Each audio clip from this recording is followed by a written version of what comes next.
Right, good evening, ladies and gentlemen. My name is Cantor Stephen Lees. I'm the cantor of the Central Synagogue. We welcome you here tonight. It's sort of happy and sad. It's happy to see so many people in our synagogue. It's also very sad that 70, 75 years after the Second World War and the Holocaust that we have to come together to discuss anti-Semitism. It really is a shame on all of us. I would just like to mention very briefly before we start and before I introduce you to Rabbi Barry Marcus, the rabbi of the Central Synagogue, I would just like to point out on your seats there was a brochure, Grand Central brochure. We've started a whole new program at Central Synagogue. We've rebranded, we've called ourselves Grand Central, and yeah, train station, you get it. And we have so many different events happening. For whatever you want, whether it be films, talks, and everything is really high quality. So have a look at that in your spare time. We do hope to see you at all these future events. I would now like to invite Rabbi Barry Marcus to welcome you all. Thank you.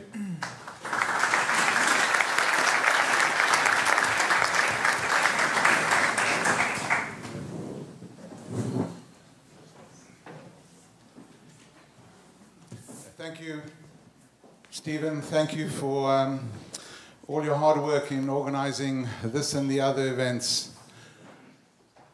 It's the second event that we've actually had in the synagogue today. A little earlier we had 200 imams, clerics, and various faith leaders who marched from Regent's Park and then stopped at our synagogue and went on to Westminster.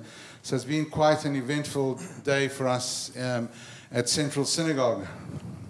I'd just like to echo what Stephen said a few moments ago. It's wonderful to see the hall full. It is, of course, sad that it's a subject that draws us here.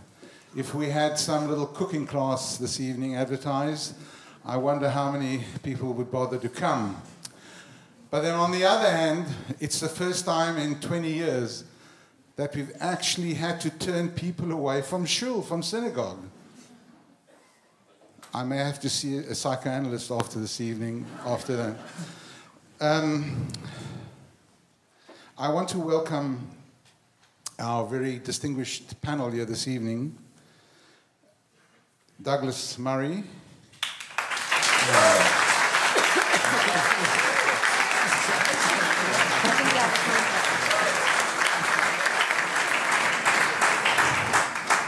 Majid Nawaz.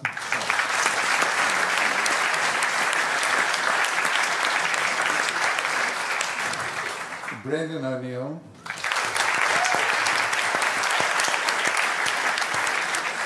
And Simon Rodin.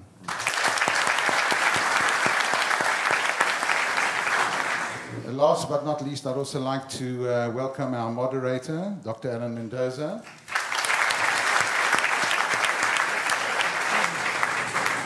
He's under severe pressure this evening because his claim to fame is he's Raquel's brother, so he's under scrutiny this evening.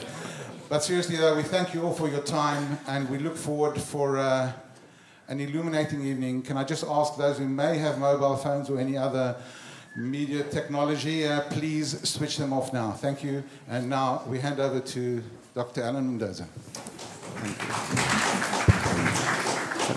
you. Does this work? Yeah.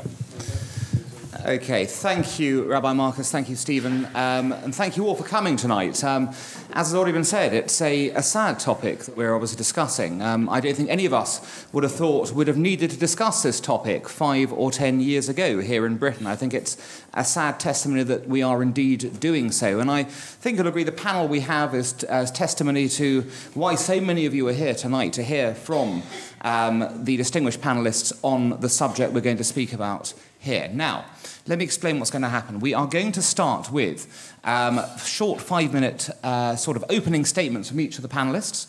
Brendan O'Neill, who, as you know, is the editor of Spiked Online, will kick off. Then Simone Rodin, who joins us from the American Jewish Committee in Paris, will probably tell us a bit more about what's happening on the continent in this way. And I think we do want to explore the European dimension of what is happening, and maybe even the global dimension of what's happening tonight. Then Majid Nawaz, who of course founded the counter-extremism think tank Quilliam Foundation, and still there today, and is of course also the parliamentary candidate for the Liberal Democrats in Hampstead and Kilburn, will then speak. And finally, Douglas Murray, who's my Henry Jackson Society colleague and also the contributing editor at The Spectator, will give his thoughts. We will then move into a slight moderated discussion between us, where we will speak for a few minutes about some of the issues raised before we go to questions. And the questions will work like this. There are two, I think, microphones, yes, two on each side there. We will take questions from people who queue up at question time. So you'll have to queue there to be called.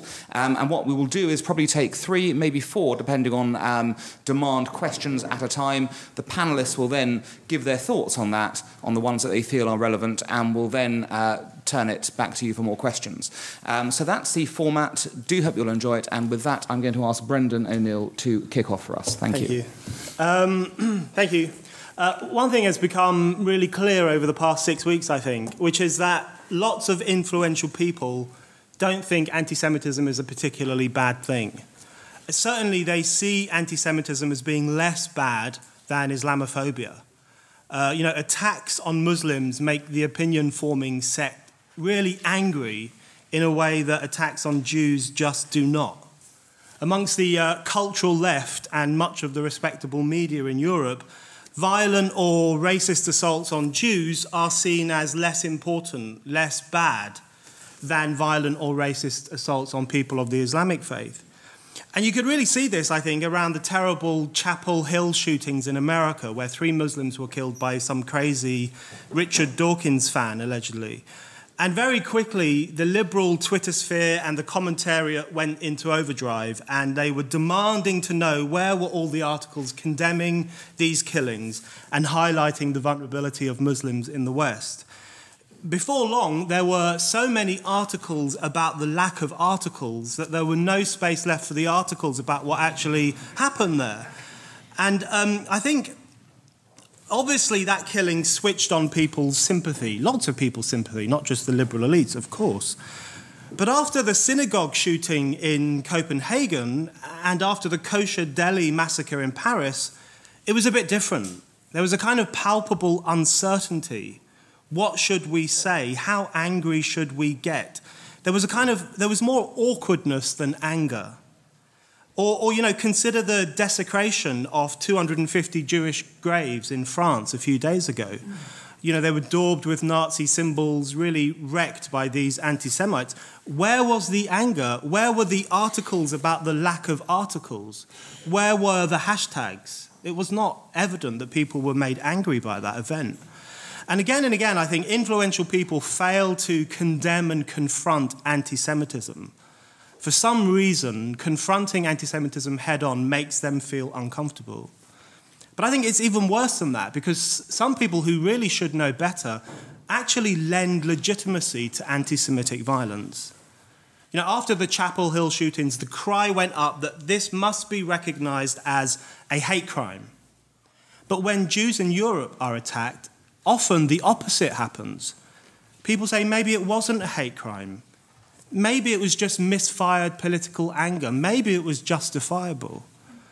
So the respected religious commentator Karen Armstrong said about the kosher supermarket massacre, it was about Palestine. It had nothing to do with anti-Semitism. She was only echoing the BBC's Tim Wilcox, who said maybe the Jews of France brought the Paris massacre on themselves by treating Palestinians so badly, because, of course, all Jews must bear collective guilt for that. There was the recent court case in Germany in which a judge described the firebombing of a synagogue as a political act. Anger with Israel, anger with the Gaza conflict. It was political, he said, not anti-Semitic. And this week we hear that officials in Preston blamed anti-Semitism on Israel. So anti-Semitism is seen by a lot of influential people as political. It has a strain of justice to it. It can be a radical act. Why is there this this kind of sympathy for Muslims and this discomfort when Jews are attacked. I think the reason the liberal elite is so obsessed with Islamophobia is because they've turned Muslims into their kind of pet victims. They actively trawl for evidence of Islamophobia because they can use it to fortify their own prejudices. They can use it to fortify their view of ordinary white working class people as racist, as Islamophobic, as stupid. And they can use it to fortify multiculturalism. They can also use evidence of Islamophobia to silence dissent. Any criticism of Islam is now seen as phobic, hateful, racist. You must shut up. You can't say this, you can't say that. So these people have a vested interest in maintaining the myth of Islamophobia, and they go trawling for examples of it. And often it's the flip reversal situation with anti-Semitism. You, the individual, has to go trawling for information about anti-Semitism because they, the media, often ignore it. So what is the impact of this shocking double standard in relation to different forms of prejudice? I think it has a devastating impact. I think the inability of the liberal elite to confront anti-Semitism creates the space for more anti-Semitism. Because when the media and the cultural elites fail to confront anti-Semitism and actually even apologize for it, they give the green light to anti-Semites. I think it's really European society's acquiescence to anti-Semitism that is the key problem that we face, because they send the message that actually it's not that bad to attack Jews. It's kind of understandable. It's related to Israel and blah, blah, blah.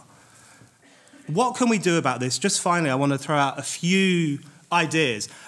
I don't want to tell Jewish people how to conduct their affairs, but I do want to suggest, I want to posit that the current victim narrative being promoted by some campaign groups, the idea that all of Europe is unsafe for Jews, is not very helpful.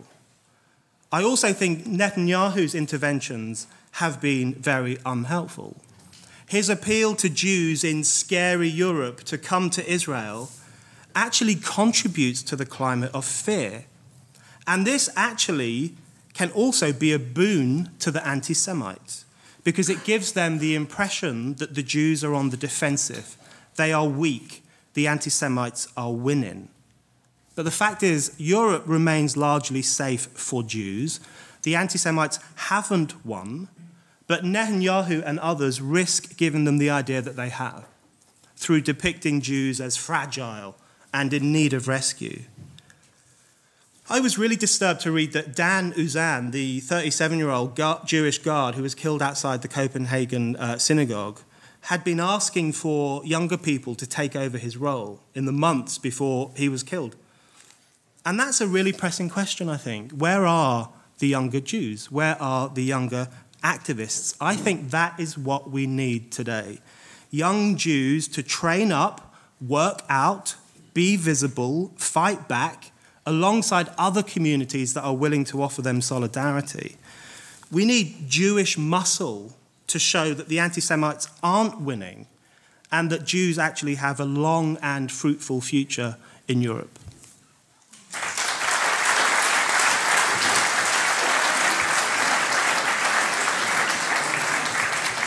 Thank you, Brendan. Simone. Hello, thank you very much for having me.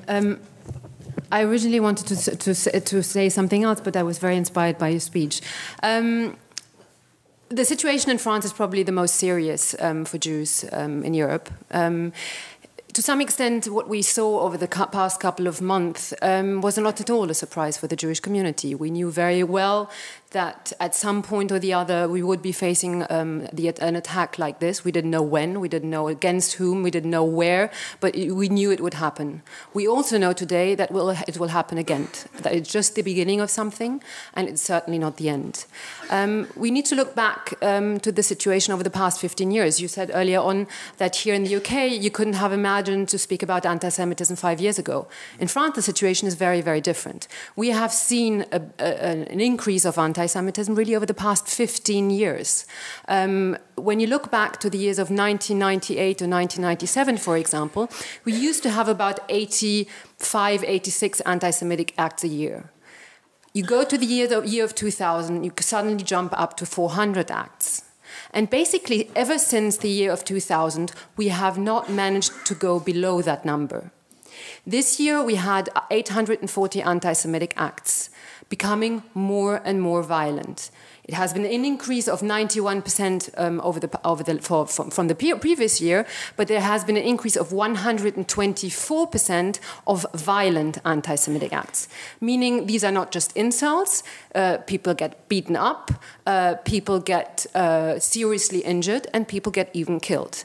As you probably know, 4 people have been killed last month in the attack in the kosher supermarket. But when you look back to the previous years, in 2012, we had the attack against a Jewish school, where Jewish school children and a teacher have been killed. You also can go back to the year of 2006, when a Jewish boy by the name of Ilan Halimi was abducted, tortured, and ultimately killed. So really the situation has gone from bad to worse. That means that basically we have let the situation gone from bad to worse. For a very long time, for the first few years, the government at the time, the Jospin government, was the socialist government. Whenever Jewish community leaders would go to see them, they would say, well, it's not really anti-Semitism, it's just criminality, it's just hooliganism, it's nothing in particular to do with the Jewish community. So we wasted a lot of time. The situation has now become so serious that that now we can't turn away anymore. Only 6 months ago, the government would say, well, these are not anti-Semitic acts, it's intercommunal tension. Now we can't say this anymore. The government is starting to speak out, political leaders are starting to speak out, and we are very, very clearly starting to understand that the problem of anti-Semitism is not just an issue of the Jewish community, it's a problem for our entire democracy. When you have someone like the Prime Minister say that when Jews leave France, that means France is dying. It's something that he has repeatedly been saying. We are starting to understand that this is a major problem for the entire society. And to be very honest, I think it's a message that should be sent out to the rest of the world. It should be sent out to democracies all over the world, that if a democracy cannot protect its minority anymore, what does it mean for any democracy? What does it mean for the UK? What does it mean for the United States? What does it mean to any democracy in the world? So the government now in France is acknowledging it. I think it's a very important thing to do. But we also need to acknowledge where it comes from. And I think this is another part that has been very, very difficult. Anti-Semitism from the extreme right is easy. We had a desecration of cemeteries 20 years ago in France, in Carpentras. We had 1 million people in the streets. Anti-Semitism coming from another minority that itself is subject to racism, Islamophobia, is more difficult, in particular for the left. And I think this is also something you have drawn on.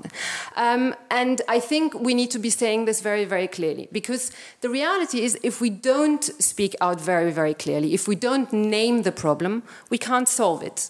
I will stop there because I know we only have 5 minutes. But I think that is one of the major issues that we need to say. And what we need to say is that we need to be able to name the problem.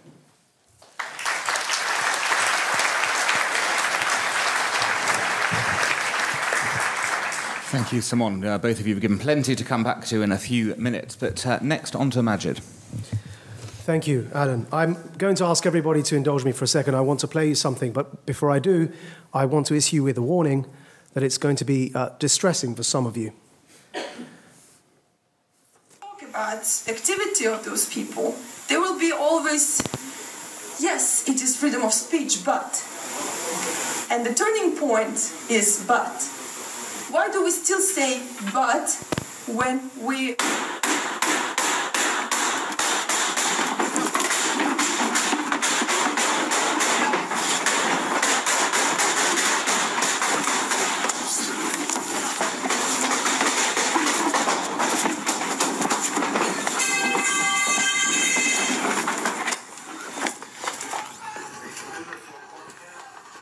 I do apologize if that distressed anyone in the room. That is the audio from the Copenhagen shooting. And the shooter chose chillingly the moment to let loose a volley of shots just as the speaker was making the point that when people pretend to defend freedom of speech, they caveat it with the word but.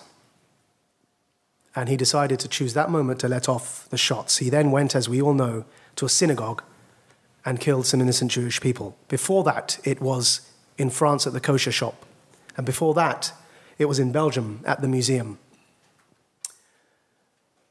And I really want to, first of all, congratulate all of you for being here today, because that was a cafe. This is a synagogue.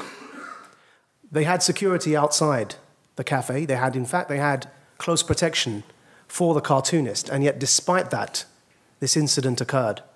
And so it could just as easily occur in London. It could occur here at this very synagogue. And the sheer fact that all of you are here this evening is a testament to your own bravery, to your own courage, to your own determination, to refuse to cower in the face of this terrorism, and to say, by voting with your actions and your feet, never again. Because something we learnt after the rise of Nazism in Germany was of the danger of the banality of evil. What we learnt is that if we allow ourselves to sleepwalk into an atmosphere in which people feel uncomfortable to speak their minds, in which people are slowly taken out, group by group, one by one, and this sort of obfuscation that we just heard is used. Instead of calling a spade, people say it's not anti-Semitism, it's community tension. It's not about freedom of speech, but if we allow ourselves to sleepwalk into that climate without standing firm and strong and drawing a line, as we are doing here this evening, drawing a line in the sand and refusing to be coward, then before we know it, it will be too late. Because the question that we were here to address this evening is, have we reached crisis point? Well, I'll ask you to answer that question based upon the recording that you've just heard. If in Europe today, people are speaking in synagogues or in cafes or in libraries, and they're talking about freedom of speech as the subject, or about anti-Semitism as the subject for discussion that evening, and they feel scared to even enter the hall because they're worried that somebody's going to attack them merely for speaking, then I'd argue that that is a level of crisis point, because the very foundation of democracy it rests upon a few points. One of them is the right to express yourself, because without the right to express yourself, you cannot campaign for the political party you represent. You cannot go and vote for the party of your choice. You cannot hold those in authority above us to account for their mistakes. All of that rests upon freedom of speech. And then secondly, to protect the minorities. Because as we've just heard, we must judge the worth, the merit of any society by how much it protects those who are the most vulnerable within it. My own journey to, some of you may know, I spent 13 years on the leadership of an Islamist organization. And my own journey to that organization began because of my own teenage black and white interpretation of the genocide in Bosnia against Muslims, and of the domestic racism I faced at home in Essex, where I was born and raised. We were chased down the streets. This is a year before the murder of Stephen Lawrence. And we were chased through the streets by a neo-Nazi paramilitary organization known as Combat 18. Some of you may have heard of them. They were chasing us with screwdrivers and with knives and with hammers. But there was one man who I refer to in my book, who I've never met since. And it's important to tell this story because it's why I'm here tonight, and it's in honor of that one man. I don't know how he's doing today. I don't know where he is, but I hope he's doing well. And I tried for the life of me to remember his name when I was writing my memoirs. And something in my head told me his name was Matt, so I decided to call him Matt. And I apologized to this man if that wasn't his name. But I found myself on one occasion surrounded by a bunch of neo-Nazi thugs. And they had hammers and they had screwdrivers and they were about to literally beat me to death. I was 15 years old. And this man came running from across the street. I'd never met him before. And he was larger than me. And he stopped them all. And he said, "What are you doing? He's a child. He's a kid. Why are you attacking him like this?" And they turned to Matt and they said, "You must be a Paki lover." And then what they did is they proceeded to stab and beat Matt all over his body and force me to watch. And that man saved my life that night. And it's the reason I'm here today. Because what helped me leave my own anger and hatred behind was because of the actions of people like that. So when we hear the audio that we've just heard at the beginning of what I've just played, what I'd urge everyone to remember is that we have to draw a line in the sand. The solution isn't to leave Europe. Europe is your home. You belong here as much as everybody else, and if anyone on this panel has anything to do with it, we will continue to say never again. We will continue to speak out in your defense, even if it means at risk, because we know the consequences of what happens if we allow that line in the sand to shift and move to a point where it's unrecognizable. And I will end by saying that, of course, we have to acknowledge where the threat is coming from. President Obama gave a speech yesterday, and I fear that he is succumbing, and we all succumb, to what I've been calling of late the Voldemort effect. If anyone's read Harry Potter, you know what I'm talking about. Where he who must not be named, we're so scared of naming the threat that it increases the hysteria. We're dealing proportionately, not only by the assessment of our security services, but also by all the statistics that look into this and by the monitoring services. Anti-Semitic attacks are proportionately far higher. It's not even one level higher, 3 times the level of attacks against Muslims. You know, they are far higher. And proportionately, the risk to the safety in our societies, we have to be frank and candid about this. They come from the threat of jihadist attacks. They do not come from, proportionately, from far-right neo-Nazi extremists wanting to blow up synagogues and what have you. That is a challenge. It is a threat. But I'm talking about proportionately where the focus of the main problem is coming from. So when President Obama gave this speech, he said, you know, we will not allow these people to claim they are religious leaders. They have nothing to do with Islam. No. They are not Islam, the Islam. Of course they're not. Nor am I, nor is anyone really, because Islam is what Muslims make it. But they have something to do with Islam. They have something to do with it.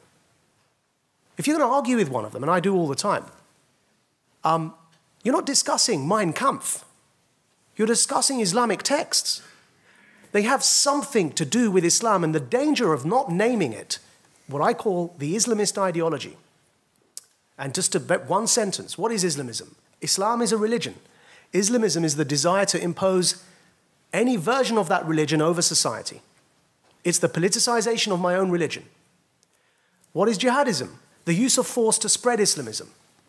The danger of not naming this ideology is twofold. Firstly, within the Muslim context. Those liberal Muslims, reforming Muslims, gay Muslims, feminist Muslims, dissenting voices, minority sects, the Ismailis, the Shia, all these different minorities within the minority of the Muslim community are immediately betrayed. How are they betrayed? Because you deprive them of the lexicon, the language to employ against those who are attempting to silence their progressive efforts within their own communities by not naming the ideology.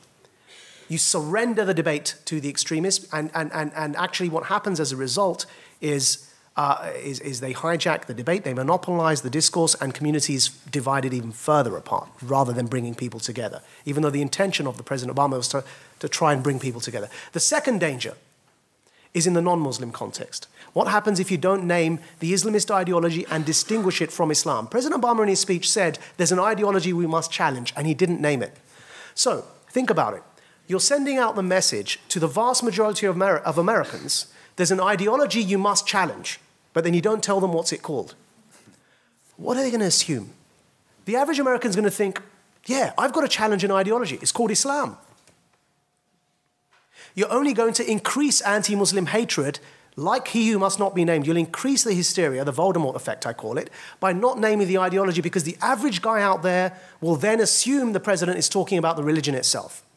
But if you distinguish Islamist extremism and say, look, Islam's a religion, we're not going to tell you what good and bad Islam is. We're not going to define that for you. What we can say is you mustn't try and impose that on anyone else. If you do, that's called Islamism, the ideology. And that's what we have a problem with. Unless you make that distinction and isolate the people that you're challenging, the average non-Muslim out there in the world who doesn't know that will think, yes, we've got to challenge the religion, all Muslims are bad, let's drive them out of Europe. So actually, it doesn't do us any favors not to name this ideology. And with that, I'll end because I have someone far better than me who's waiting to speak.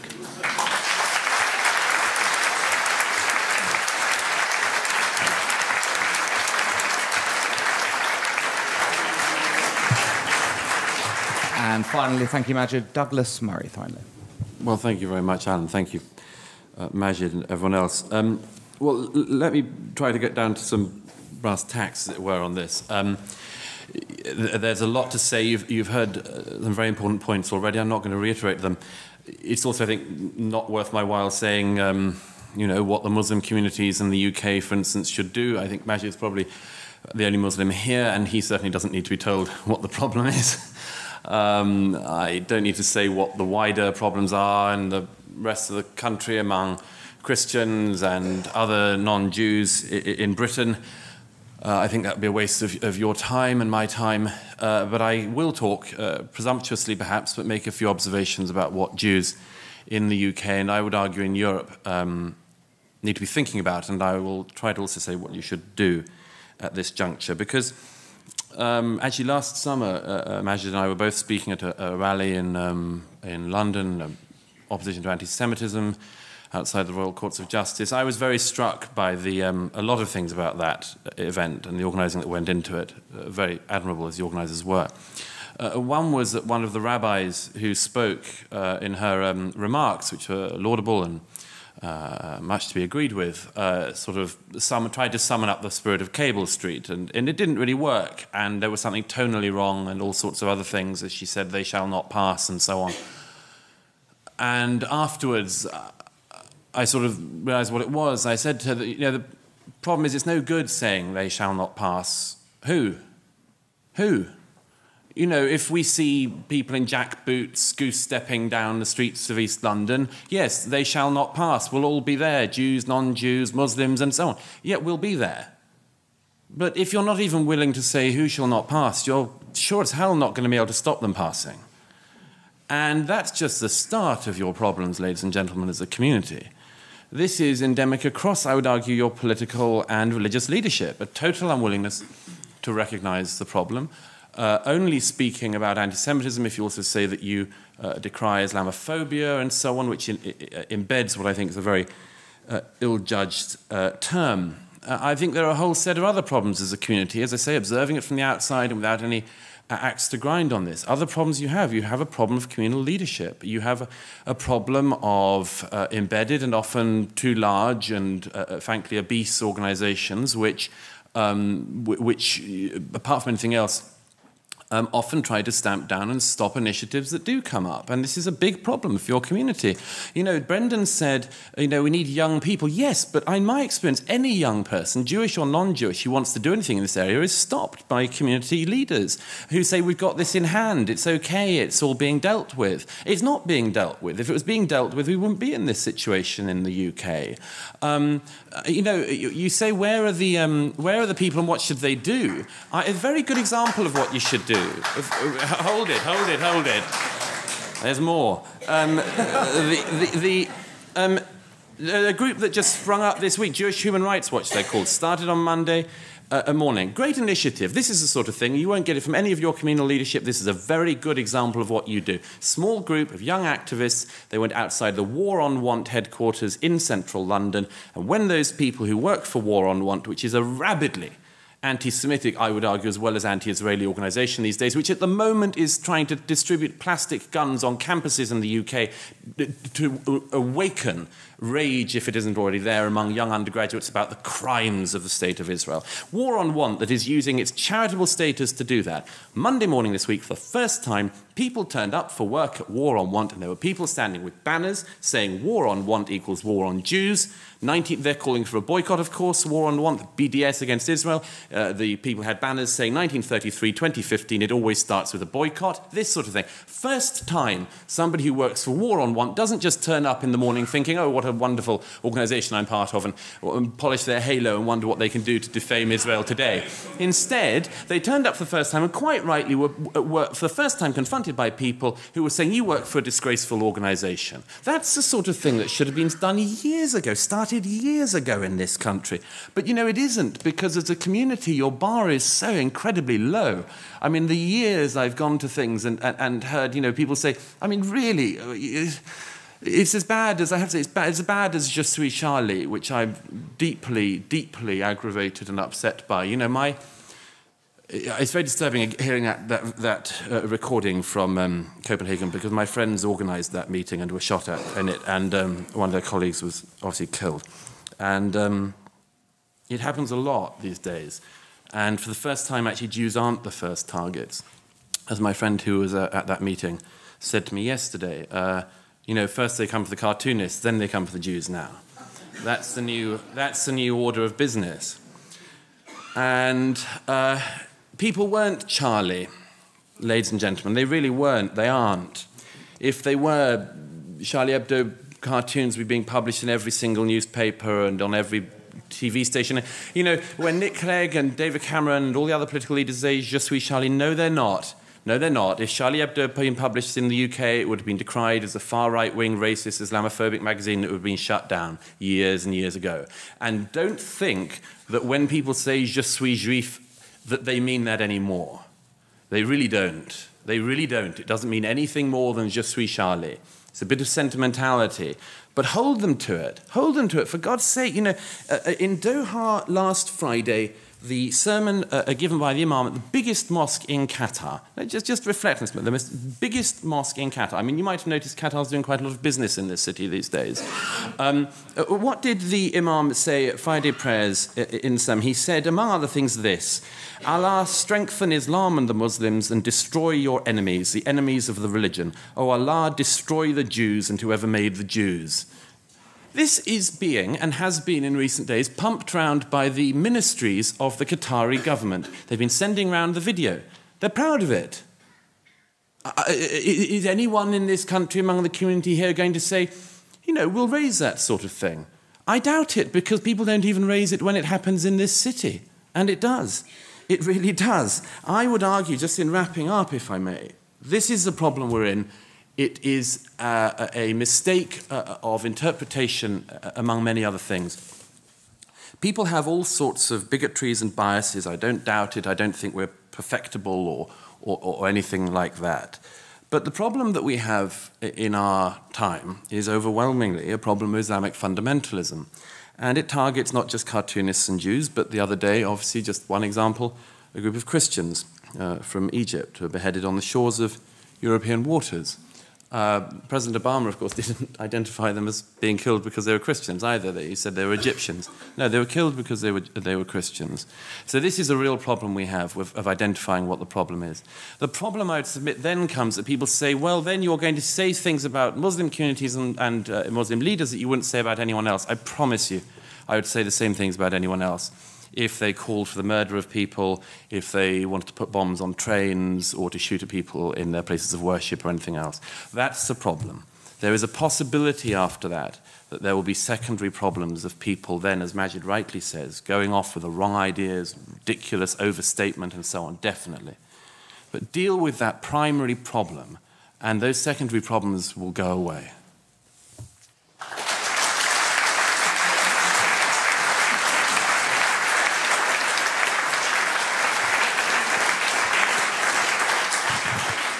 Well, plenty of food for thought from the panel on a wide variety of topics, but I think I'm going to dive straight in and pose the question to each of you, because this, I think, is where the discussion has gone, and each of you have alluded to it in some way. Okay, having identified the problem, or at least a component part of it. What do you do about it beyond identifying it? Identification is, of course, fantastic. What you've all said, yes, we need to identify it and do that.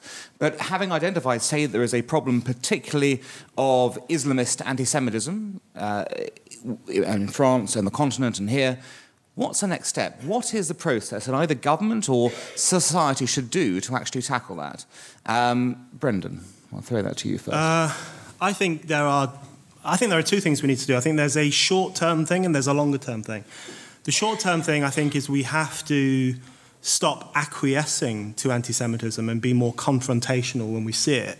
And that goes for everyone in society, people who are influential, people who work in politics, people who work in the media. We've got to be more upfront about naming it, as the other panellists have said, and challenging it wherever we see it. You know, the example of it's a small example, but I think it's very important, where last year lots of these kind of crazy anti-Israel campaigners went into Sainsbury's in Holborn, and the Sainsbury's responded by taking all the kosher food off the shelves so that they wouldn't see it and be, you know, made angry by it. That kind of acquiescence is a problem. They should have stood by the kosher products and punched anyone who tried to take them off the shelf. That's what I would do. So in the short term, in the short term, we need to stop acquiescing to anti-Semitism and challenge it. In the longer term, I think it's a bit more complicated, but I think we need to talk about what are European values, and we need to talk about Enlightenment values and the values of freedom and tolerance and justice and democracy, and the fact that these are what define our societies. Because I think a lot of radical Islam in Europe is actually ignited by the unwillingness of European societies themselves to stand up for their own traditions and their own values. And what you do, when you do that, when you live in a society, like, for example, Obama the other day saying, stop having a go at these Islamist people because we did the same 80 years ago, and we did the same in the Inquisition. You have this constant expression of self-loathing in the West, which is really bad, because that, I think, really inflames Islamist sentiment. You know, why are all these young Westerners going off to join ISIS? Because they hate their own societies. Why do they hate their own societies? Yeah, it might be because they watched an ISIS video in which some finger-wagging imam told them to hate their societies, or it could be because they've grown up in societies that refuse to teach them the values of their societies, which in schools that don't tell them that the West and the Enlightenment are good things, in universities at which being pro-Enlightenment is basically racism. They've grown up in societies that educate them to hate their own society. So I think in the longer term, we really need to get a handle on the West's own turning of its back on the Enlightenment, which I think inflames certain groups within our societies to hate their societies.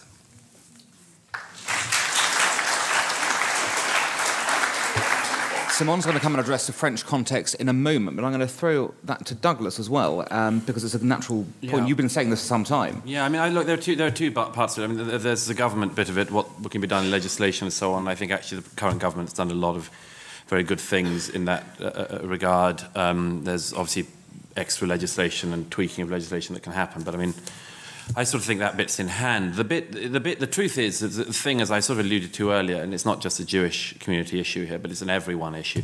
The truth is, the great disappointment of the last 14 years has been that civil society has failed, that we can't do the things to the Islamists that we would do, as I referred to the neo-Nazis.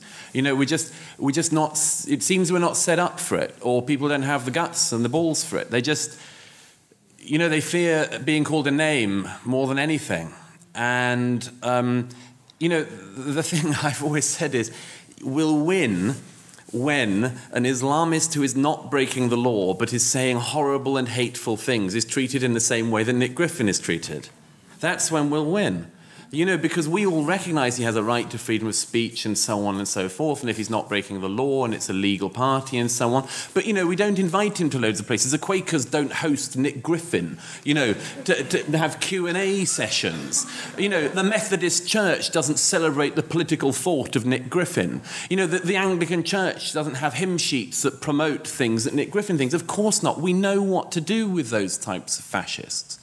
But societally, we've totally failed to understand, to even recognize, and then to deal with this type of fascism. It's a magnificently terrible failure, and we're reaping the rewards. We have to wake up to this.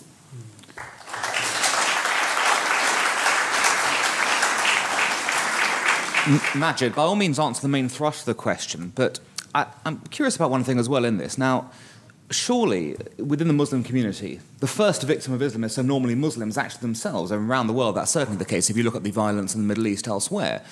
What is that relationship between Islamism and the main body of the Muslim community, and how does that play into this, and what can, aside from the governmental measures which you've been working on for many years, what can happen within that community to make a change as well? I'm glad you asked me that, because I actually was going to leave to the rest of the panel what wider society should do, and it's already been covered actually really, really well, and I thank both Brendan and Douglas for their points. But I did want to touch a bit about what I think my fellow Muslims should be doing more. It's a great shame. The Quran lays great emphasis on self-scrutinization and searching within oneself to criticize where one has made a mistake. And I feel that Muslim communities today are very quick to point fingers at everyone else and not really be willing to accept where their own mistakes are. So last year, to the month of the Charlie Hebdo massacres, I was on a television program, and there was this young lady who was covering her face, wearing the niqab, the face veil. And this young man next to her said, the discussion was around offense, and this young man next to her said, your face veil offends me, so you shouldn't be allowed to wear it. And I intervened, of course, and I said, look, it offends me too, frankly, but just because it offends me, she's got every right to wear it. I've got every right to be offended. But what I cannot do is insist that she dresses in a way that doesn't offend me. Kind of, common sense. So I defended the right of this young Muslim woman to cover her face, though I vehemently disagree with the practice. And I told her that to her face on television, live. I said, I disagree with this. I don't think it's either religiously mandated, but it's actually more importantly, it's degrading to women. But actually, if you want to do that to yourself, fine. I certainly can't stop you. And I shouldn't try to. Otherwise, I'll get punched in the face. So what happened next? This young man then undid his top a bit like this and kind of unveiled a T-shirt. And the T-shirt he was wearing was a cartoon. And the cartoon was of a stick figure called J, representing Jesus, saying hi to a stick figure called Mo, representing Muhammad. And the stick figure called Mo said, how you doing? That was the extent of the cartoon. And the young woman who I'd just defended turned and said to him, you can't do that because it offends me. You can't wear that T-shirt. So obviously I reacted exactly the way you've all reacted now. And I intervened again, and I said, being the liberal that I am, small L liberal as well as big L liberal, Alan's rival, I said, hold on, you've got the right to wear that face veil, and that offends everyone here, but fine. And he's got the right to wear that T-shirt, and it offends you, fine. Everyone can wear what they want. Let's just move on. Now, what, of course, the BBC did is they cut the close-up shot of that cartoon and only showed it from a distance. Now, this was at the time, if some of you may remember, I helped Tommy Robinson leave the EDL. And it was at that time. And there was a lot of his followers who were looking to me for consistency because they were trying to work out whether they can trust this Muslimic dude, right? So I got a lot of hassle on Twitter. Like, you were in that show. Why don't you say anything? And I thought, look, this is a moment where I can try and bring a few people together here around some common sense. So I tweeted the following. I tweeted the image I've just described to you, and I said, I'm sure God is greater than to take such offense at this image. I, as a Muslim, am not offended at this cartoon. What happened next kind of led to a downward spiral it's a nightmare scenario, really. It led to multiple death threats. It led to the Deputy Prime Minister having to intervene on national television to say he can tweet a cartoon. It led to a huge, huge problem, a petition to have me deselected from my parliamentary seat, which, by the way, is in Hampstead and Kilburn. Where am I going with this story? Alan's question was, what should Muslims be doing? The reason I tweeted that cartoon is because the Islamist and jihadist narrative is that depicting the Prophet Muhammad is part of the cultural war against Islam. Now, of course, it's not, because anyone who understands anything about satire, anyone who understands anything about parody, will not listen to Ali G asking, is it because I's black, and then accuse Sacha Baron Cohen of being racist. And you will not watch The Life of Brian and suddenly decide you're going to launch a holy crusade, right? So it was important for a Muslim to say that so that we can disarm the Al-Qaeda narrative that these cartoons are part of a war against Islam.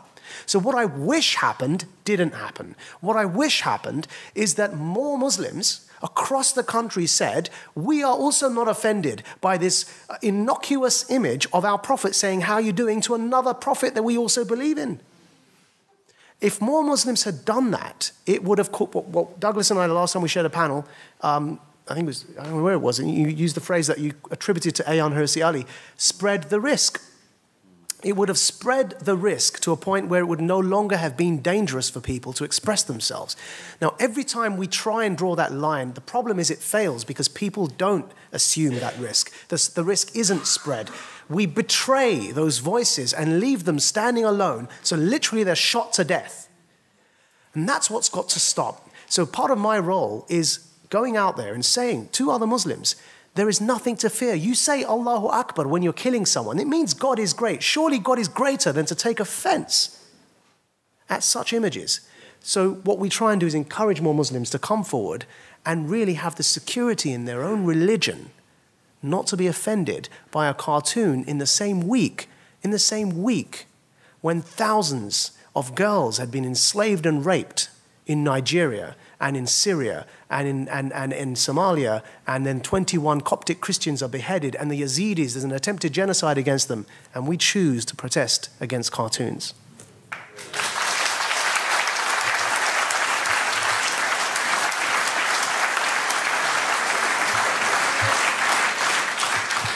Well, thank you, Majid. I also think it's an appropriate time to recognise the bravery of Majid and the other panellists who've spoken out about this.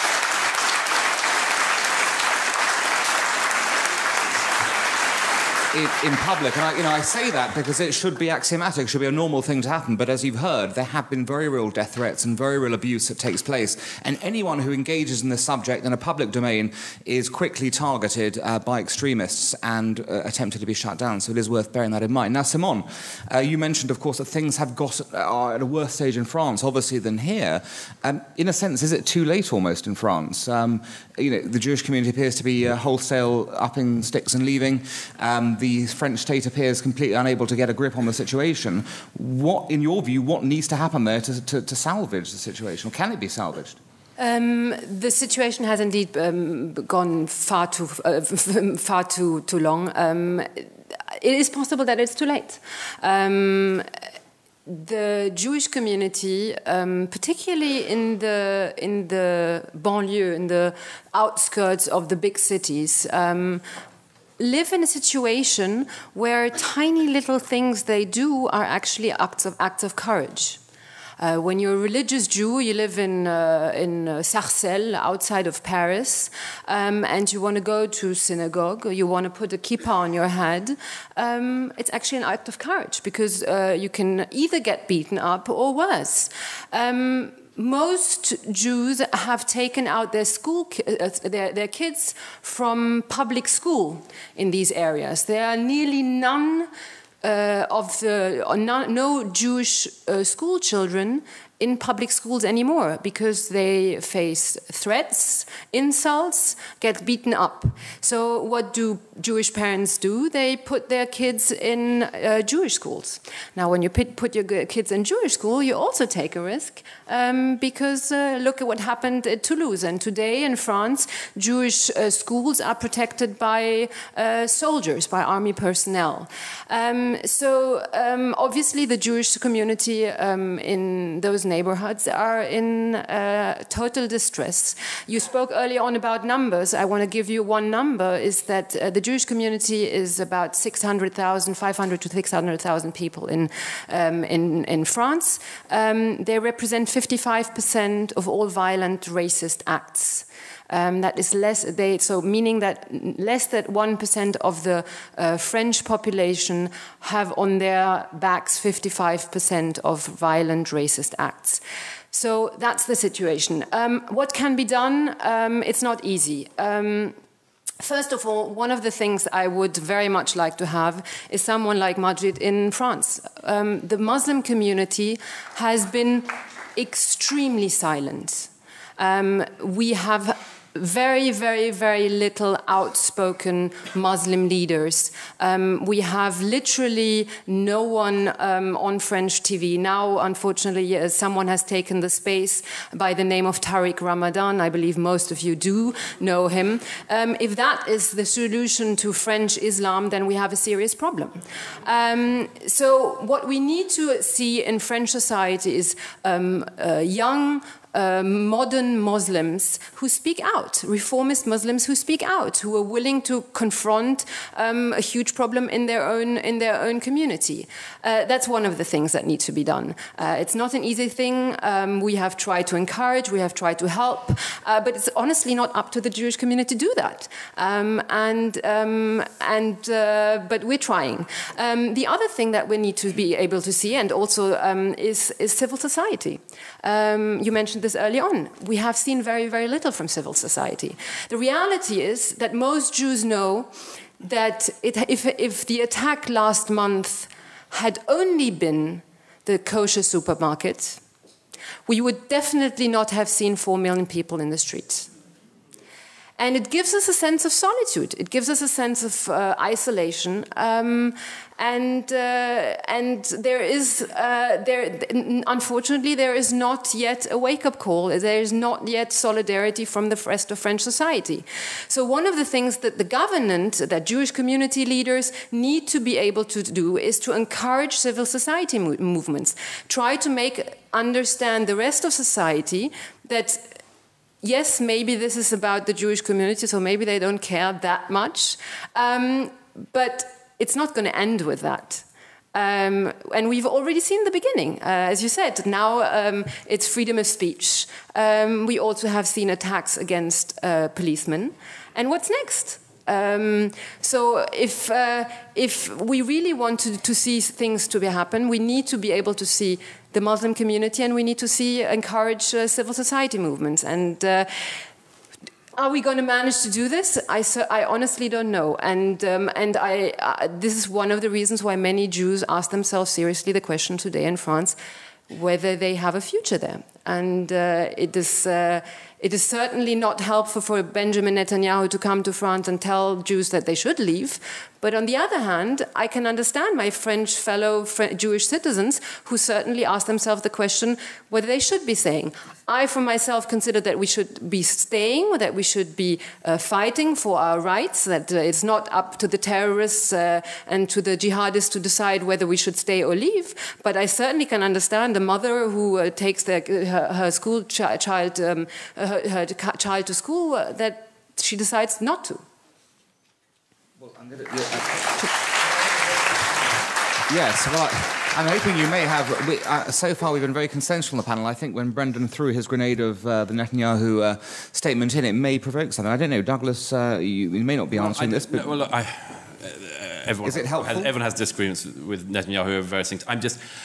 I'm concerned, I have to say, in the British narrative. I mean, I looked at the Metro newspaper, that awful junk-free paper you get on the tubes on a Monday morning. And, 2 days after Copenhagen, what do they lead on their front page? Outrage as Netanyahu, says that Jews... the story is not about Benjamin Netanyahu. It really isn't. And but I appreciate and definitely see... Obviously sensing what Brendan and others have said. I just want to make a very quick point about the French thing, which is I have a lot of friends in France and a lot of Jewish friends in France, and one of the things that struck me very much in recent years is this. The problem that French Jews have, to my mind, is that they are in the middle of a pincer movement, which fortunately in Britain we don't have. What I mean is that on the one hand you have the Islamists, a very large immigrant population on whom the Islamists can draw, but the main reaction to that comes from the Front National. And there you have this terrible problem that it is possible that historically the solution to the Islamist thing, the only one is coming from Marine Le Pen. And she may not be her father, but do you really want to put your future in the hands of somebody whose father is a Holocaust minimizer? No, of course not. So this is the problem. Now, in this country, I just think, one ought to recognize the things that we don't have. We don't have that problem. And that is worth mentioning. The farthest right, as it were, party there is, UKIP, really is not, a Holocaust minimizing, Holocaust denying party. And I do think that as well as excoriating people when they get things wrong, it is very important to praise people when they get things right. But one very quick other point on that. There's a book that came out at the same time as the atrocities last month by Michel Houellebecq, called Submission. Some of you have read about it. There is a point in this book which I think is extremely important for what we must, after all, think of, which is how to widen this beyond the people in this room and to widen this into wider society.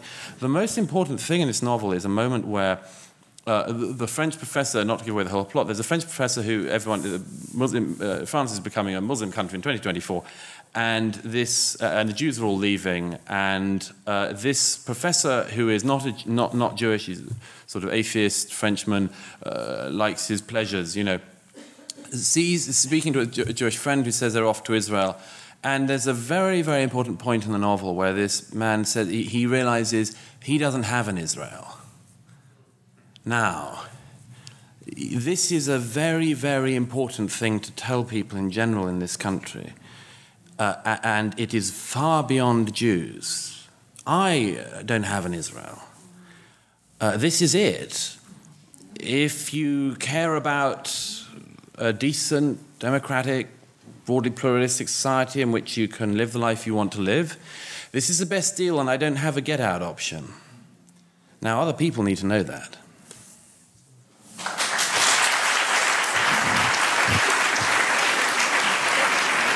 I will. We're going to shortly move to the audience question. If you'd like to ask a question, can I suggest you start queuing up at start queuing up at one of the microphones right now. In the meantime, Simone wants to just add something. Yeah, No, quiet, please. No, ladies and gentlemen, this has to be done, in a modicum of decorum, please. Simone. Yeah, I would just like to add one tiny little thing to what you just said. You're absolutely right that you don't have the same problem in the UK about the Front National. One of the most important things is that the Front National says things, and it comes back to naming things. The Front National says things that no one else is willing to do. And one of the problems is that if the democratic, in our case, Republican voices don't say things, then the space will be taken by the populist extremist parties. Brendan, would you agree with that? Is the problem mainstream politicians now just being too afraid to say things which create space for extremists? Yeah, completely. And particularly, actually, those who claim to be on the left. I consider myself left-wing, which I know is a ridiculous thing to do in this day and age. But, a left-wing tradition that was democratic and enlightened. The people who sat on the left side of the French National Assembly, which is where the term left comes from, who were pro-enlightenment, pro-reason, who were into equality and democracy and everything else. I think, when I say Netanyahu is exploiting fear in Europe to make what I think are political gains, I think we need to recognise why he's able to do that, which is because too many people in Europe have not stood by the Jews and have not said, we are not going to stand for this kind of terror, we are not going to stand for this kind of illiberalism. So it's a failing of European civil society and the European left which allows Netanyahu to do that in the first place. So I think there's a combination of factors there. Okay, right. Now to the questions. What I'm going to do is take two from this side, two from that side. The panellists can then decide among themselves which questions they'll address and their answers will come to each of them down the way. Majid, just to warn you, I'm going to kick off with you for that. But what I am going to ask is, although there is a right of free speech here, there is no right to drone on. If you drone on, I will cut you off. I have a magical tool to do so. So we've just got to move on to allow everyone their right to free speech. So if we'll start on this side. If you want to just identify yourself as well, but just your name and if you represent an organisation. Can everyone hear me? Yes. My name's Peter Davis. I have two very brief questions. No. We have to have one question. One question only. We'll combine them then. I'll combine them. Firstly, when does...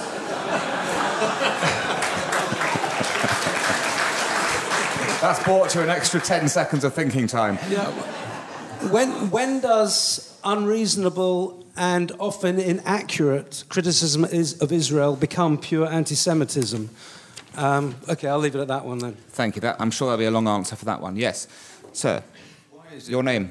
Edward Ben Nathan. Why is it that the lack of objection to anti-Semitism seems to come more from the liberal left, which I know Brendan's just referred to, but I don't understand why? Okay. When speakers could they sit down just to make space? Sir, you're next. Your name? My name is Paul Leslie. Speak into the microphone, please. Yeah. My name is Paul Leslie. I have been in regular. I have a great special interest in them, done my own investigation, and I'm particularly interested myself to Simon Rodin von Wenzaken because, and the question would be, and I'd like to illustrate it, is there now a case for pressure to be put on the French government to make sure that this disgraceful leniency shown by all too many law officers in France comes to an end? I've been in regular touch with Michel Gefankiel, Véronique Schemla, Schmulchegano. I phoned the editor of Actualité Juive. Okay, what is the question? No, I need to fake. No, you don't. What is the question? What is the question? The question is there a case for pressure from abroad to make sure that the judicial system punishes as they should be punished these things? I'll illustrate it by what my own findings. No. We don't have time. I'm sorry. We've got the question. If you want to illustrate to someone afterwards, I'm sure she'll be happy to listen to you on that. But she'll answer your question on whether the judicial. Well, it's a question about the judicial system and should it actually punish people appropriately with laws. Thank you. Hi, I'm Jonathan Paris, a political analyst. My question is about the Muslim community. Daniel Pipes wrote years ago that one of the things that will keep violence from the Muslim community in check is that the fear of Muslims that they'll be tossed out of Europe.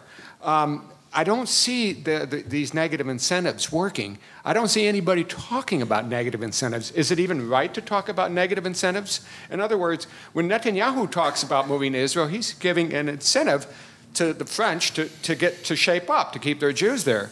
What about giving the Muslim community an incentive to shape up, to keep their people in line?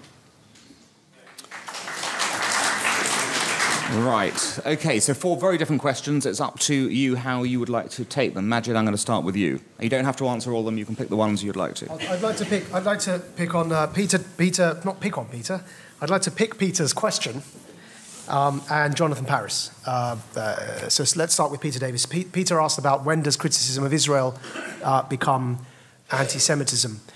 My friend was here until just now, and he decided to leave as the question started. But his name's Neil, and he and I have a common, we have a joke with each other. Is that he often comes. He's my agent as well. He comes to when I speak. He comes to the event and he says, "All right, I'll give you 10 minutes. We could be speaking about anything. The last time we had a conversation, it was about something entirely unrelated. It was actually at the Frontline Club, and the conversation that we were having was about free speech and cartoons, and someone put their hand up. He timed it. He said, I'm going to time it now. Someone put their hand up and said, but what about Israel? And it's a running joke between Neil and me, is that it literally, you can check your pulse according to the timing that it takes for somebody to say, what about Israel? Now, I happen to belong to a political party that has a member of parliament belonging to it called David Ward. And what he did is that when people were murdered in Paris for expressing themselves, and others were murdered for being Jewish and for no other reason, he tweeted, "Je suis Palestine." Now, we can reverse that, and I hope Muslims, if it were reversed, would just feel how hurtful such a sentiment at such a time can be. So we've heard here reference made to the Chapel Hill murders. We don't yet know what the motivation was, but they were 3 Muslims. They were visibly Muslim. 2 ladies wearing a headscarf and a man. Just imagine a member of parliament, after the brutal murder of these 3 innocent Muslims, tweeted, "Je suis Israel." You'd be horrified. All of you here would be horrified because you think, my God, that makes Israel look bad. It's just appalling that somebody could tweet "Je suis Palestine" as if somehow it's an answer. Because that's the only implication one can take from it. Now, of course, it goes without saying that if Pakistan decides to send trained terrorists from Kashmir into India, I, of Pakistani descent, should not be attacked on the streets of London for it. It goes without saying, and unfortunately it has to be said time and time again, because in the case of Jews, it keeps happening. And that's when you know that something that is, disguised as anti-Israel criticism is in fact anti-Semitism. Use the disproportionate test. Use the relationship test. What on earth does it have to do with anything? And so that's in answer to the first question. The second one, negative incentives.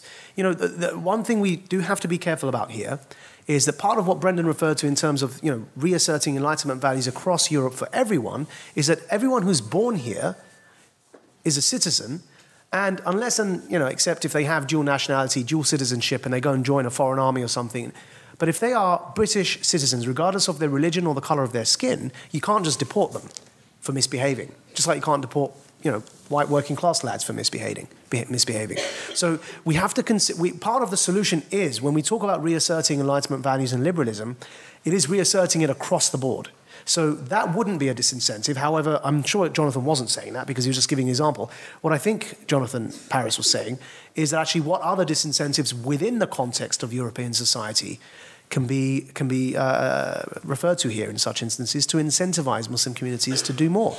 Well, a lot's being tried, whether they are letters from Eric Pickles or, all sorts of outreach efforts. And so I won't go into them too much. What I would say is there's only one point I want to touch on, and that is the partners matter incredibly. Recently, and Douglas alluded to this in his remarks, recently some Jewish leadership bodies have reached out to supposed leadership bodies within Muslim communities. The partnerships matter. We cannot whitewash what some people are saying just because they're willing to stand and pay lip service and say, yes, actually, you know what? Yeah, you shouldn't be killed because you're Jewish. Yeah, you shouldn't be. Nobody deserves thank you for saying that they don't want to kill you. Right? That shouldn't even be, that is at the bare minimum. Right? I don't deserve a pat on the back for saying I don't want to kill you guys. So what we really look at when we reach out for partnerships, I'm talking about the Muslim Council of Britain here, right? When you reach out for partnerships across communities, the bar shouldn't be set so low that we're happy with them just because they're saying they don't want to kill you. If at the same time in their Friday sermons they're preaching, and yes, God kill the Jews instead, or anti-Semitic stuff, or anti-woman stuff, or anti-anything stuff, right? So what I'm saying is that I'm suggesting that when Jewish community leadership bodies reach out to Muslim communities, one of the things they need to start doing is actually insisting on a liberal, democratic, pluralistic, human rights-based criteria for engagement, and calling it out when it isn't that, and not just being satisfied with the fact that, yes, we found someone, a good Muslim who doesn't want to kill us.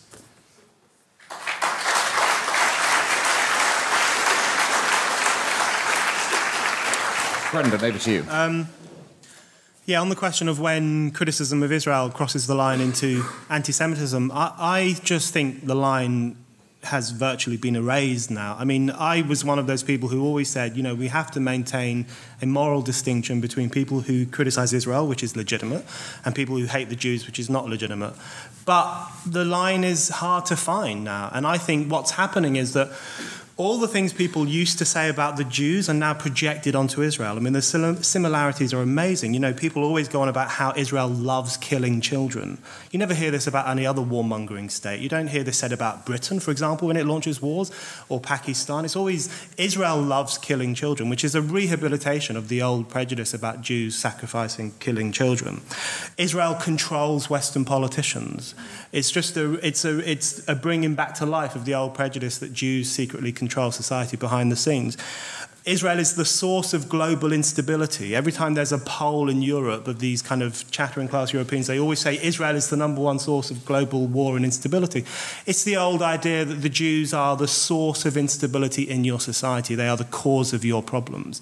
So I think all those prejudices that have existed about Jews for hundreds of years are now being just projected onto Israel. And I just think it's indistinguishable now between those two things. And that's why anti-Israel protests are so ugly. If you ever go on them, they are just visceral and ugly.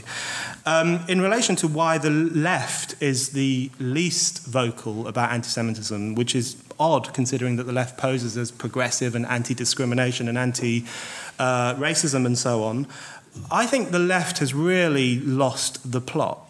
over the past 20 years. And what's happened to the left over the past 20 years is that it's gone down the road of conspiratorial thinking. I mean, from the anti-globalization movement onwards, it's gone down the road of being anti-banker, anti-rich person, anti-Starbucks, thinking that the world is controlled by all these secret financiers who are kind of running our minds and running our lives. You can really see that in all the new left-wing movements. WikiLeaks is 100% built on conspiracy theories. Read anything by Julian Assange. Julian Assange is indistinguishable from David Icke these days.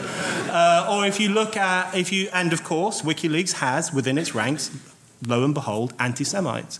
If you look at the Occupy movement, the Occupy movement is very conspiratorial, always going on about the evil bankers, their secret deals, how they're controlling the world.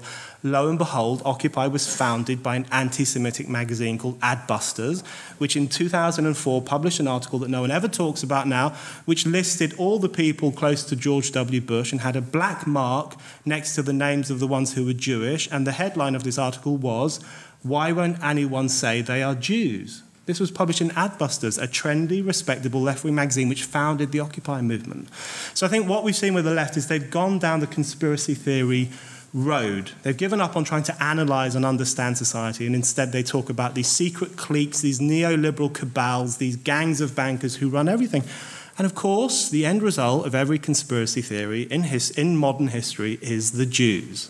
They're behind everything. You know, scrape away the bankers, there's always going to be a Jew there somewhere. So I think the left has gone down this dangerous road, which means that it now flirts, often quite openly, with anti-Semitic theories about the problems in Western society, sometimes expressed through the spectre of Israel. So that's why I think the left is incapable of challenging this prejudice, because it contributes directly to this prejudice, and it keeps this prejudice alive. And I completely agree with Douglas and others who have said that there's a real problem with young Muslims, Islamists, and others who are adopting this prejudice, and they need to be stopped with punches or whatever.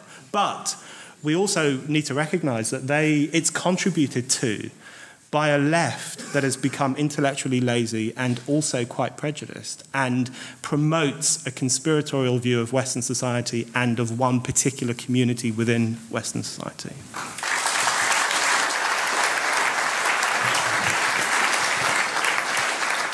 Simone, the question about law enforcement, is the law actually being enforced in France? Yes and no. France is probably one of the strongest legal systems in terms of hate crimes, incitement to hatred and anti-Semitism. The problem is that we are experiencing a phenomenon where we have two different realities. When you do commit a hate crime, either through speech or through action, in real life, you get condemned for it. You go to courts. When you do the same thing on social media, on the internet, you don't. And unfortunately, this has created a situation where people can't make the difference anymore. We have created a sense of everything is allowed, and young people can't make the difference between what is online and what is offline. One of the things now President Hollande has decided to do is to change the law, because what everything was going on the internet used to be. The media law was in charge of it. Now the criminal code will do that. So maybe things will start to change slightly. But that has been a huge problem, because the distinction simply can't be made. I just would like to say one tiny little thing. For those of you who ask yourself the question in terms of the difference between when does anti-Semitism, when does anti-Zionism or anti-Israel expression become anti-Semitism, I would suggest to go and look on the internet on something called the working definition of anti-Semitism. It's a very useful tool. It came out of a conference back in 2005. I will just read to you some of the things that are said in there, and I think they're pretty useful.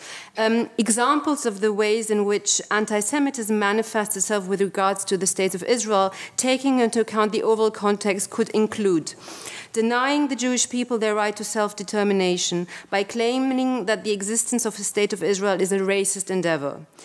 Applying double standards by requiring of it a behavior not expected of or demand of any other democratic nation.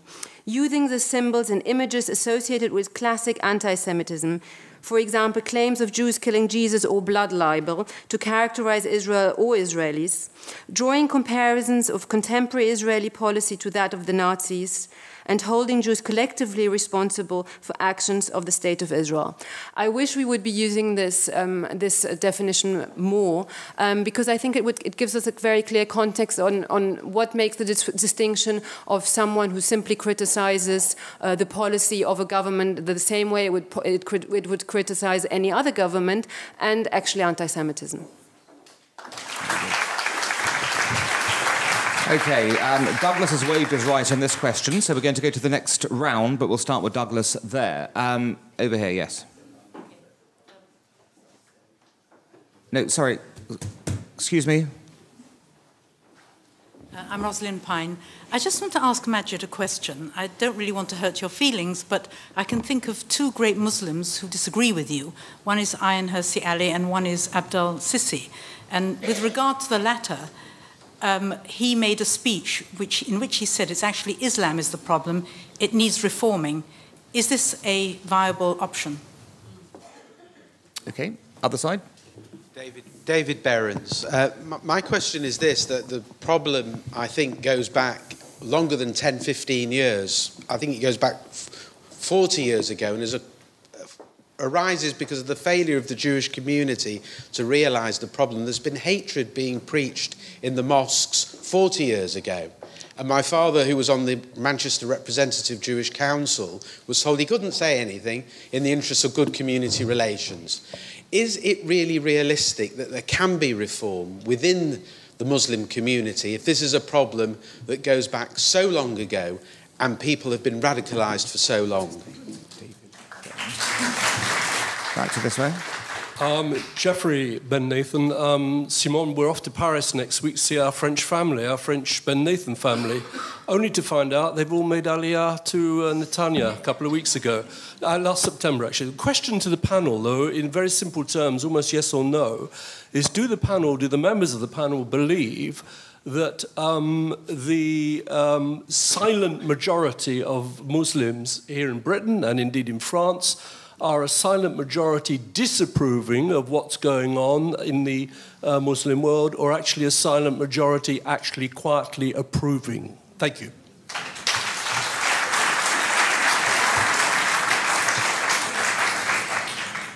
My name is Karen Lewin, and I have only a very quick comment. When anybody starts stirring up anti-Semitism in front of me, I just tell them that we're approximately 260,000 people amongst 58 million in the UK. Okay, that's brought another question. Hi, my name's Martin Rankoff. I'd like to ask the panel if they believe that there is a real and current danger of respectable and established and international recognised charities being hijacked or influenced by extremist organisations for the purpose of achieving their own agenda. Based on last night's Exposure documentary and also this week's calling out of the War on Want charity, who I was fortunate to be there, whose blatant war on Jews in regards to its boycott policies is not a real threat that the extremist groups are using these charities to cross over onto the respectable side of the divide. Thank you. We'll keep on going, so I think we can get you all in this round. Go on. Hi, Gabriella Stafford. I just wanted to ask really, it's one question, but in relation to Israel and why Jews sort of take the blame for Israel and the left, is it not that the left have invested so much in imperialism, the idea of it, that they can't seem to extricate themselves from Israel, and thus they have to defend anything that happens anti-Israel? And for Majid, does he think, as a parliamentary candidate, that we should be investing in the Enlightenment values that will then liberate people from having to get involved in religious discussions and what is good in one religion and what is bad in another? Okay, thank you. Jacob Kashir, Queen Mary University Atheist Secularist Humanist Society. Sorry, that's a mouthful. In the wake of the Charlie Hebdo killings, Douglas and Majid were really strong voices for absolute freedom of speech and not a but at the end. And I'll thank you both for that, first of all. Online and in the press, myself and a lot of friends found ourselves arguing with Islamist apologists. And time again, they would say, oh, you don't have absolute freedom of speech, you have Holocaust denial laws. And they would say, like, oh, that's the exception, it doesn't exist, there is no freedom of speech. So I wondered if you could comment on that. Okay. Sandra Dangor, I've always said that things can only start progressing if the Muslim community starts taking responsibility from within. So when, after the Charlie Hebdo affair, Eric Pickles said exactly the same thing, the MCB, Muslim Council of Britain, piped up and started playing victim, and how dare he open his mouth, and how dare he criticizes the Muslim community. It is not their fault, nothing to do with them, they have nothing to do with it. So would the panel agree that something has to start from within, and perhaps taking a different, or the Muslim community having a different leadership other than the NCB that can talk more positively on their behalf? Thank you. Last two, yep. Yeah, hi, Paul Young. In fact, I almost didn't come tonight because I also listened to the recording that Majid played on earlier on Sam Harris's podcast the other night, and it really did chill me to the bones. I served in Northern Ireland back in the 80s, and I don't think I've been this scared since those days, those heady days in West Belfast. But my point or my question to the panel is, should we not widen this debate a little bit? Because I've been following this problem of Islamism as opposed to Muslims, Islamism, political, the ideology for some years now. And this is not just about Islam. This is about religion, and religion coming from the private sphere into the public sphere. And surely we should be talking about all communities and a secular society pushing religion back into the private sphere where it belongs. And the final question. So, Simon, I'm a PhD student in sociology at London School of Economics, a hotbed of Islamist activism. And my question is, have any of the panelists read, it's a somewhat controversial question, have any of the panelists read Paul Collier's book, Exodus, on immigration? And given Paul Collier's conclusions about when certain communities reach a critical mass, that they become impermeable to the general values of civil society, of the majoritarian values of that society, do they believe, and this is the controversial bit, that some restrictions on immigration and perhaps even on asylum seeking should be imposed so as to give the country some breathing room and give the country, and this applies to France especially, some opportunity to better integrate and better assimilate its new citizens. Thank you. Simon, I think it was. Right, a ton of questions there. Douglas, I promise you to start. You can start. The answer to the last gentleman's question is yes. I mean, I've always taken a lot of heat for this, but my own belief is you cannot integrate people when you have immigration at this speed. The Huguenots are always cited. 50,000 Huguenots came after 1683. That was about 6 weeks average immigration over the last decade and a half into this country. I think it's unsustainable. I'm not afraid to say it, but it's a controversial point. A lot of other people think, you know, bring a bunch of people from Syria to Acton and they become as London as anyone else. And it's just, that's not the case. These things, as Jews and others know, these take time. It takes a lot of time, and I don't think it's going to work, frankly, at the speed we're going at for any of our countries. I wanted to very quickly, look, these are deep waters, some of these questions. So let me plunge straight in. Look, I differ from others on this panel, and I'm sure in this room, in that, yeah, I think there is a fundamental problem that Islam is unwilling to face up to, and that it comes from the origins, it's there in the origins, it's not insuperable, it's not unsolvable, it's not impossible to be overcome, but it is there. And General Sisi, I mean, you know, I wish it hadn't been him who'd said it, but General Sisi was right, and he was right to lecture the scholars of Al-Azhar about this. If you doubt this, considered just two of my favourite important Al-Azhar comments recently. One is that one was a statement in December from Al-Azhar saying that ISIS, yes, they are terrorists, but they are not to be deemed heretics. This is a very, very important point. This is not an ignorant point. And the second was the reaction to the burning of that brave young Jordanian pilot. A senior scholar of the Al-Azhar says, the Imam says they had violated the laws, Islamic prohibition on defiling a body, and what must be the punishment for the people who did that? Crucifixion. You've got to take your laughs where you can these days, ladies and gentlemen. I'm chopping it with one hand. Yes. Now look, let's move on quickly to a couple of other quite deep waters, but let me do it briefly. The silent majority, no. We know that it's not a minority problem within Muslim communities in Britain we're talking about. Why do we know this? Because a dear friend of mine called Mehdi Hassan very kindly provided me and you with an article 18 months ago saying anti-Semitism among Muslim communities in the UK is endemic and rife and commonplace. He said it is, and all Muslim readers will know what I'm talking about, our dirty little secret. This cannot be reiterated often enough. That's Mehdi Hassan, who I don't think anyone would describe as a progressive. But let me very quickly, finally, on this business about the free speech and Holocaust denial laws, there are reasons why France and Germany and countries on the continent have Holocaust denial laws, and it's important to know why. I'm against them because I believe in the tradition of Milton and Mill that bad ideas will be chased out in a free expression and free speech. Bad ideas will be chased out by good ideas. And that in a free and open discussion, there's no way that the Holocaust deniers will win. There's no way.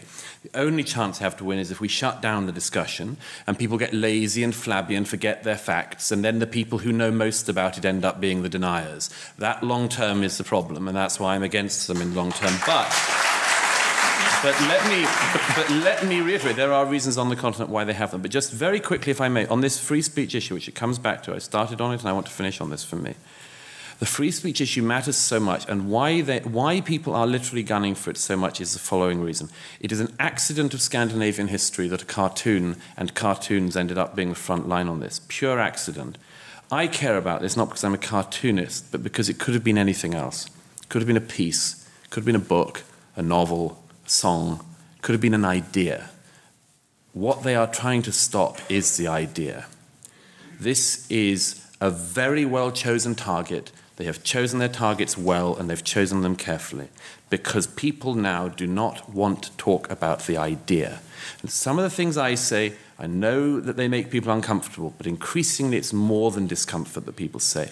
That is why the terrorists are doing so well. They can only win if they stop us being able to speak and express ourselves. And that is why the cartoon matters so much. As my friend who organised that meeting in Copenhagen said to me the other day, you know, it is about the cartoonists first and then the Jews. And people say, well, why don't you stop publishing cartoons if they offend people? Why don't you impose effectively a de facto Islamic blasphemy law? She said, it's because what are we meant to do about the Jews? Do the Jews have to stop being Jews? What's the next target after that? What's the thing that has to stop because it offends people after that? That's why the line has to be drawn so clearly on this. Unadulterated freedom of speech, including saying things that people find offensive, because it's the only way that the correct and good ideas have any chance of winning, and they have to win.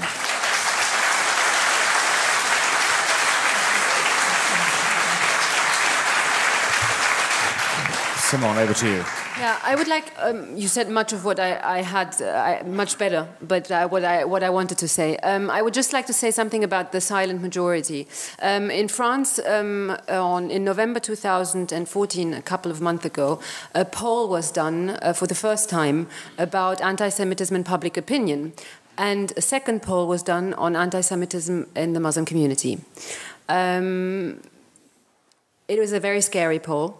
Because it shows that a vast majority of Muslims hold anti-Semitic views. Going from Jews have too much power in finance, Jews have too much power in media, there is a Zionist conspiracy that is controlling French and world society, etc., etc., etc. The scarier thing about it was that there was no distinction in terms of age No distinction in terms of socioeconomic status, no distinction in terms of education, no distinction whether they were in the banlieue or that they were in nice suburban areas. The only distinction was the level of religiosity, meaning that those who consider themselves less religious are far less anti-Semitic than those who are more religious. Now, more studies need to be done, but it obviously doesn't give us a lot of hope in terms of the silent majority, at least not in France. Brendan.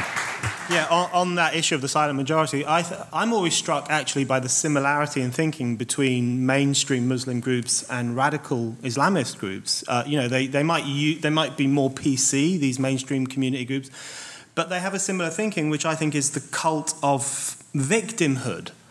Their capacity for self-pity is boundless among some of these people. They're convinced that society's out to get them. They're constantly demanding that, all the wars that they've recently gone through should be part of, Holocaust Day and all that kind of thing. It's this demand that you recognize their pain. That's what they all say. And in fact, bin Laden said the exact same thing. If you trawl through his statements, which was published by Verso, because of course left-wingers love to publish Islamist terrorist statements, he talks a lot about, the failure of the West to recognize the suffering of Muslims. So I'm always struck by the similarities between those two outlooks. And that comes on to a point I wanted to make about immigration, because I think I'm really pro-freedom of movement. I think freedom of movement is a really good thing. And I think the problem with saying that immigration is the problem is that it kind of lets society itself off the hook. Because when I go to universities and do talks about Islam and free speech and whatever, the craziest people in the audience have got English accents. They were all born here. They're the children, or actually the grandchildren of immigrants. They grew up in this society. They're integrated. They wear trainers underneath their smocks. The girls have lipstick. They are Western.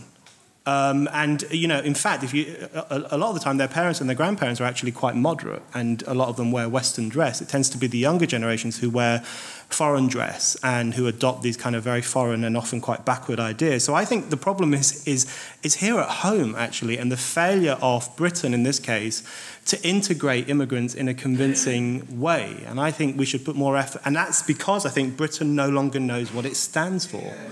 And so you can't welcome immigrants if you don't know what you stand for, because when they come, like where I come from, this small place in North London called Burnt Oak, it's surrounded by Jewish areas. It's a small little Irish working class suburb which has more recently been taken over, I was going to say, but that's racist. More recently, there have been a lot of immigration there from Africa and other parts of the world. And they've transformed the whole community. It now looks and sounds foreign. And I don't think it's their fault. I think it's because they've come to a society which no longer elevates its own values over other people's. And that relativism acts as a green light to communities to do their own thing. So that's the problem we've got to tackle. Just quickly on freedom of speech, I think I completely agree with Douglas. I think freedom of speech is the issue. And I think I'm completely opposed to Holocaust denial laws for the reason Douglas outlined. I think they make the problem worse because they feed into a view amongst these already quite potty people that we've got something to hide. We're defensive. We can't prove that the Holocaust happened, so we have to surround it with this force field protecting it from public debate. It feeds into their whole kind of conspiracy theory, so we should just allow them to say whatever they want, publish whatever they want, and we should confront it and argue against it with facts. But one quick thing. In Denmark, where the killing happened, and that guy, we presume, was offended and therefore thought he had the right to kill those who offended him, we have to remember that the actual penal code in Copenhagen forbids people from degrading or insulting groups of people on the basis of their faith. So he didn't have to trawl the internet and look for Islamist videos telling him that it's really bad for people to offend your faith. He didn't have to read the Quran to get that idea. It's written into the law of his own country. And that's one of the problems we face today. We live in Europe, there are too many hate speech laws. There are too many pieces of legislation forbidding the insulting of Islam or the ridicule of certain groups of people. We need to dismantle piece by piece every piece of censorious legislation in Europe and send the message, you do not have the right not to be offended. That's not a right you enjoy in Europe. If you live in this continent, you will be offended, and you have to get used to it.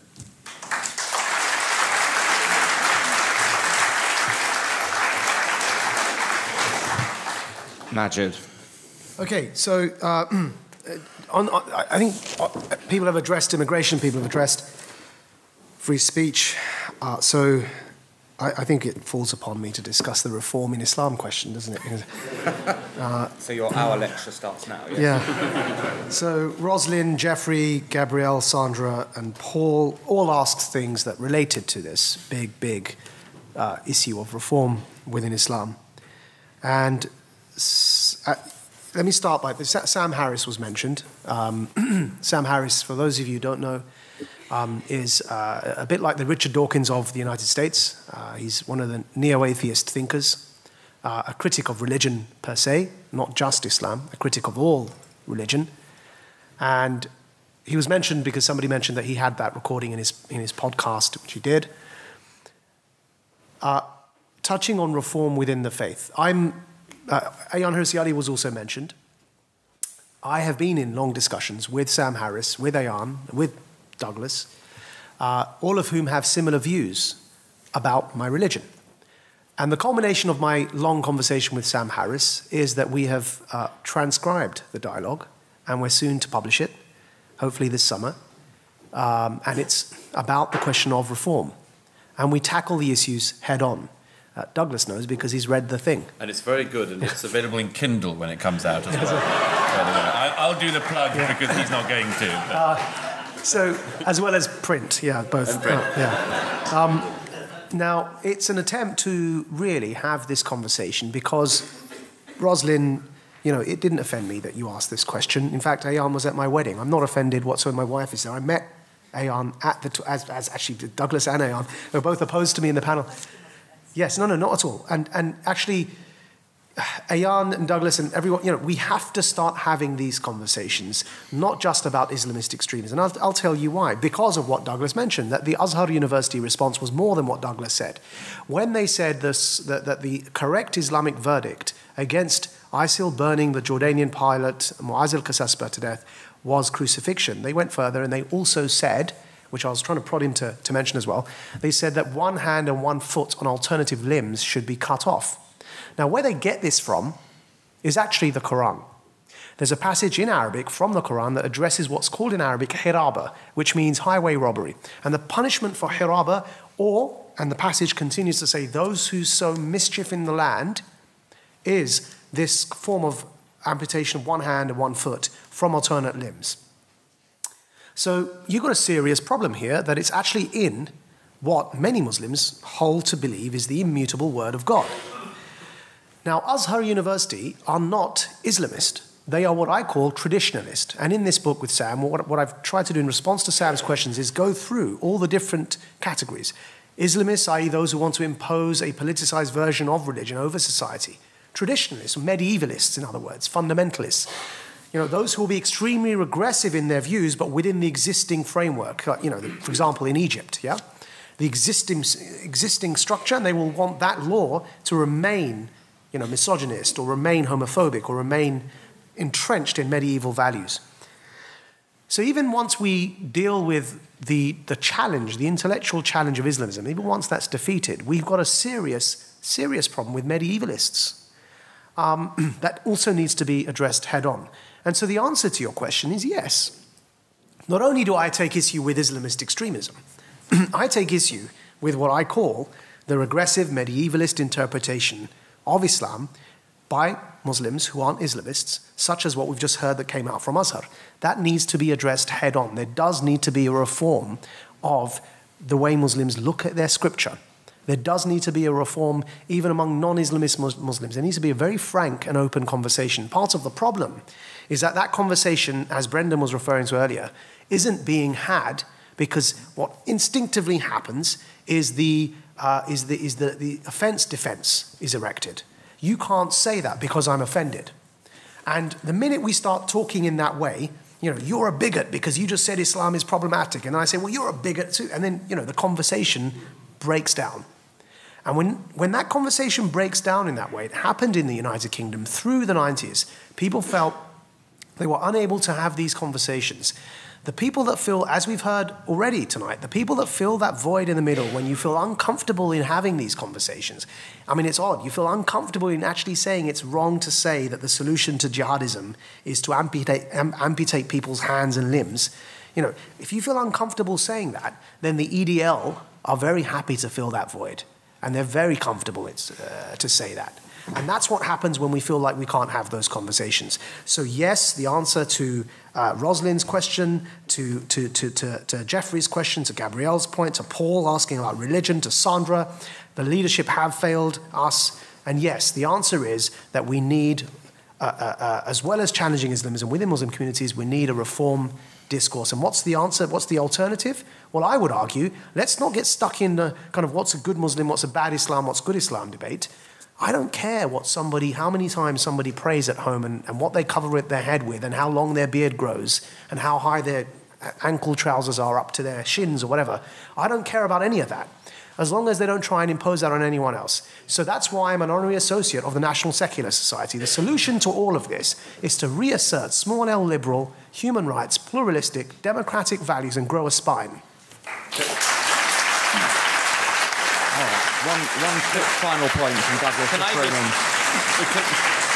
I just wanted to detain you for 30 seconds longer, if I may, just to mention that you know, famously, Anna Akhmatova was visited in Moscow in the worst days by Isaiah Berlin, and she had a conversation that was free about ideas, and she said to a friend afterwards, it was like meeting a visitor from the future. What you've just heard is the future. That is the answer. And there are very few people who are willing to say it, and I think that deserves an enormous amount of tribute.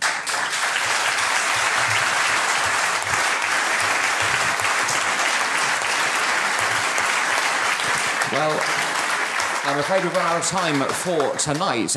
It just leaves me to thank the panel. But before I do, I think two things have come out of tonight that I think need to be said. The first is obviously that this is a problem, the ownership of which belongs to everyone in this room. Everyone in this room has a part to play in solving the problem and doing something about it. You've done something tonight by coming, it's true, but there's more that can be done and needs to be done by all of you to join with non-Jews, others, you know, to participate in this and to fight this cause. It's not a Jewish issue, it's an issue for society. That I think we've heard quite openly tonight on the panel.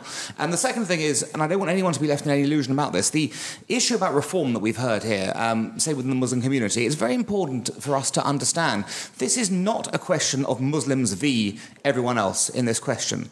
This is about everyone else and Muslims against extremists. Yes, there may have to be a conversation within that community about this, but this cannot be seen by Jews or others as a vilification of one particular community here. It's very important we say that, and say that. Because the solution can only be a long-term solution if we have support within that community for these goals as well. So that's all from us. And I want to thank Central Synagogue for their part. And I think Rabbi Marcus is going to give the formal end note now. Thank you.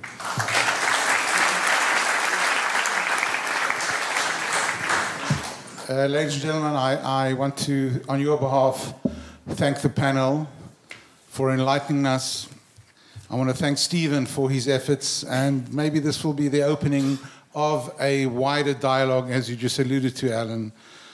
I don't want anyone to walk out of here feeling depressed and uncomfortable, despite what we heard from Simon in terms of France. So I think one of the things I'd like to suggest, firstly, is to thank the courage of our panelists here.